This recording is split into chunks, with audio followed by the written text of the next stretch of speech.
एक दिन की बात है, घने जंगल में एक चालाक बिया रहता था।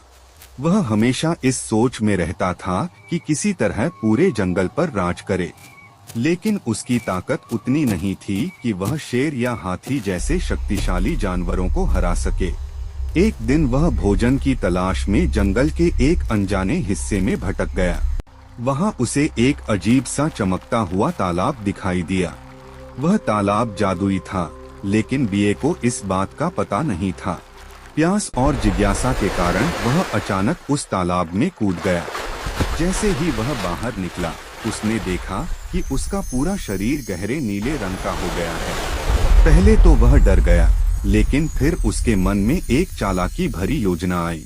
वह तुरंत जंगल के बीचों बीच गया और जोर से बोला, सुनो जंगल के सभी जानवरों, मैं कोई साधारण बिया नहीं हूँ। मुझे भगवान ने इस जंगल का राजा बनाकर भेजा है, इसलिए मेरा रंग अलग और दिव्य है। उसका अजीब नीला रूप देखकर सभी जानवर डर गए। शेर, हाथी, हिरण सबने उसे सच मान लिया और उसे अपना राजा स्वीकार कर लिया।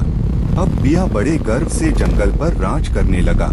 लेकिन एक दिन जब रात का समय था और चारों ओर सन्नाटा था, तभी पास के जंगल से बियों के झुंड की हुआ की आवाज आई। उस आवाज को सुनकर नीला बिया खुद को रोक नहीं पाया और वह भी जोर जोर से हुआ करने लगा। जैसे ही बाकी जानवरों ने उसकी असली आवाज सुनी, उन्हें सच्चाई समझ आ गई कि वह कोई दिव्य प्राणी नहीं, बल्कि एक साधारण बिया है जो उन्हें धोखा दे रहा था। यह जानकर सभी जानवर गुस्से में आ गए और उसे जंगल से भगा दिया।